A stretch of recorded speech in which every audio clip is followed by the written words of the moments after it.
Ellie, thank you very much indeed.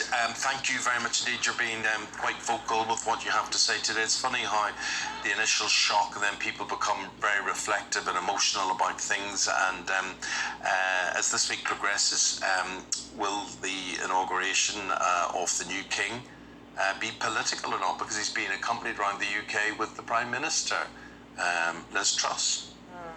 Also, lots of views about the Duke and Duchess of Sussex appearing at Windsor on Saturday, and some speculation they might be at St Giles. That's Meghan and Harry. In case you don't know who. Everyone knows who. No, they don't. You do. People get mixed up. Terribly familiar. I've never met them.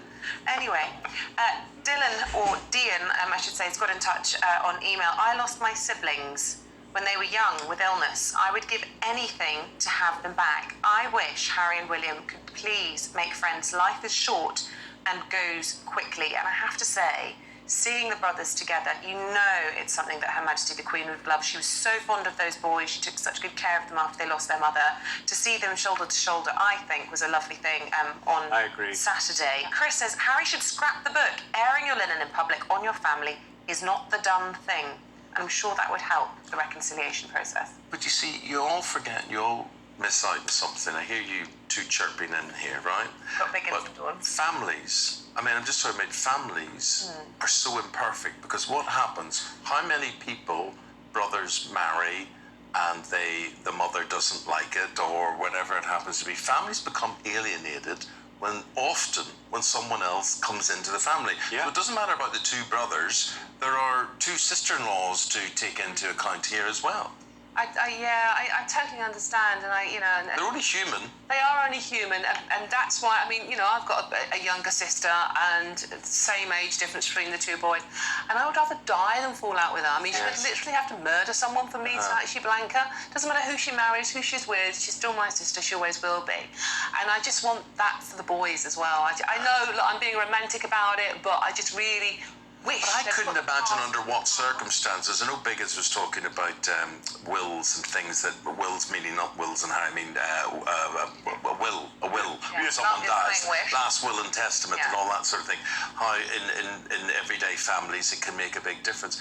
Now, I've got 4 other brothers. I can't imagine any circumstances, basically because we fight all the time anyway, but in an obvious banterish way, so I can't ever imagine a situation that would keep any of us, and it would break my mother's heart. Yes. Her dying wish would be just always that we are together and we are friends, which we will always be. Yeah. And I think you're absolutely right, and that's exactly how it should be. Unfortunately, if you are the royal family, you have a few other things to contend with, and that's your court, people looking after you.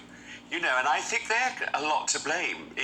There's rivalry because there's jealousies between those groups of people looking after but the two boys. boys. I think when people marry, often, it wouldn't, with me and my brothers, it wouldn't matter what their wives are, if we do or don't get on with them or whatever, because my brothers, we will be solid. We will be, with each other all the time. And I think it's easier almost to forget who anybody's married, and it makes it all less complicated if you can do that. Yeah. Life's really too short. Yeah, really too short. Tony says, let's not highlight what Meghan is or not doing. We don't care. It's all about the late Queen and our new King. I'd say here on that as well. Absolutely. Let's not mix it up with her suddenly stealing the limelight or what's involved in all of this. Luckily, she can't steal this limelight. Do you think not? No, it's too strong. It's too strong for the Queen and for Charles now. Well, I think you've only got to look at every single page one of the newspapers today, and it is about the Queen. It is the flag draped coffin, the pallbearers, Princess Anne's face etched with pain. So it's she's an impressive individual, Princess Royal. I think she's the best royal we have. Oh, without a doubt. Yeah. Without a doubt. She works the hardest. She's been a brilliant queen. She would have been. Oh, Isabel, I totally agree. Absolutely. Not to denigrate Charles. No, but I agree with you. But she's got service down. She really has. Yeah. Oh, gosh, we could go on and on. What are we going to go on? Let's talk about royal mementos, Dawn. This is inside The Guardian. Apparently, demand for royal memorabilia is going through the roof. It is. I'm trying to find stories that are obviously linked to the story, the only story in town, but are also sort of like a bit of a spin-off on it. And this one is basically, obviously, people are selling everything from mugs to dolls. There's even a Queen Barbie doll. Did you know that? Yes. Yeah, I think it's £80 a pop. Who knew that? I've got one. Who knew that? Have you? No. excited over here. I really do hope that Charles, within his reign, The king. makes you a dame. I really yeah, do. absolutely. Wouldn't that be wonderful? Yeah. Oh, God. But my favourite item of memorabilia, this is fantastic. This is one eBay user has listed a tea bag supposedly used by the Queen for £10,000, and it sold within days. The claim is it was used by Queen Elizabeth and smuggled out of Windsor Castle by the special exterminator who was called in to help Her Majesty cope with the Great London roach infestation of the 1990s. Who knew that was even a thing for a start? But it has been authenticated and it's got an excellent certificate with it saying, yes, this is definitely a tea bag. Gosh, well, you know, I could believe that, and I could believe why people want to pay for that, and they believe it's like anything to do with Elvis or Yes, you know, I remember my great footballing hero Sir Alex Ferguson used to stand in front of the dugout, and he would chew and chew, shouting about Fergie time and everything, and then he would spit out his chewing gum. Isabel, I tell you this, they were like vultures. People would descend to fight over On his chewing gum? or to pick up his chewing gum. It's just bizarre. And then that would sell on eBay. It's and things. disgusting. It's bizarre. But it's true. I can't understand it. It's true. It's very strange. More wrong. Never been into Disgusting. that. I've never been. I'm into sticking it. I with don't the really tea bag. understand Spitty. them. Is It's there a bit anything- like the royal, the holy relics. You know, you used to think there was a vial of Jesus's blood. And Yeah, or someone's finger. Is there anything of mine that you would want? I'm going to move swiftly on. I'll leave it to you. No, I'm good. Okay. This time next week, of course, will be the funeral, a big state funeral for the late Queen. Foreign dignitaries expected to be bussed in. Oh, I know. This is hysterical. They've said, please, dignitaries, do not bring your private jets. Quite right. Take an ordinary flight and we'll bus you in to wherever you're staying, whichever embassy I suppose they're staying in. Well, is Air Force One regarded as an ordinary jet? But it's ordinary to the President of the USA. Yeah, but I'm sure he'll be allowed to come in his jet and whatever he has. I mean, I find that odd that we don't have a jet like that. Well, I agree. We should. We've got plenty of bits and bobs. No, we No, haven't. the Prime we haven't. Minister. The Prime Minister should have his own plane. I agree. And definitely, that represents the country around the world. Her own should plane, be. we should say now. It's Liz Truss, isn't it?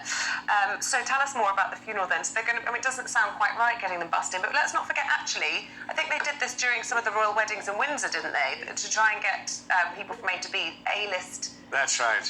Probably one of them. But that would, that would be no. a terrorist dream. That would be an RPG fired at that. Yeah, you know? That would be. No, but seriously, I mean, if I was in charge of security, I'd be saying, well, you're not putting all your eggs in one basket, Well, are especially you? the new commissioner starts today. What a week to start that job when you've got all that. I mean, police. I was worried looking at the two boys when they were at Windsor. You know, they were so near, and I didn't look. It didn't. I suppose there are police there that you don't know watching every moment. They were more intent on taking the flowers off the two girls. Well, on Friday, when I was at Buckingham Palace and the King arrived to do his walkabout, let me tell you, there were snipers that came Were out there? on the Yeah. top of Buckingham Palace, and they then disappeared once the King went inside the right. palace. Well, there that's will encouraging. be all sorts of security. But that's actually the reason William and Harry didn't fly in the same plane up to Balmoral as well. It wasn't anything to do with the rift, it was actually security reasons. Yeah. Do you know that lovely story about the Queen was at Balmoral and she was out shopping at the local shop and she was buying sweeties for her grandchildren,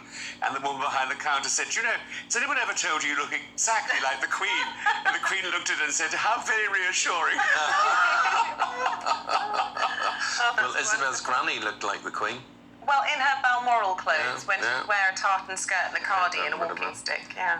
What do you want to say about the Union, Christopher? This is in the Mail, page 25, with the funeral. We are United Kingdom, the Queen's final act of service. Yes, I mean, and I think it's true. You know, she right up until the end, she was there. She was fighting for her country.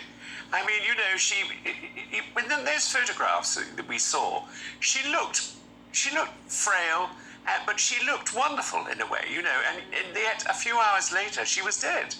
So the story has it that she actually managed to get out of bed, to dress, and put on that show to say goodbye to a Prime Minister and welcome a new Prime Minister. And that is what she was all about. I love the fact that this was written by Dominic Sandbrook, and he writes a marvellous bit in the beginning of this article, which says that he was in a pub with a friend, and the pub was busy and everyone was, talking, and then suddenly a picture came up on the television screen in the pub, and the landlord put the sound up so that everyone could hear. So everybody went quiet and listened to his speech.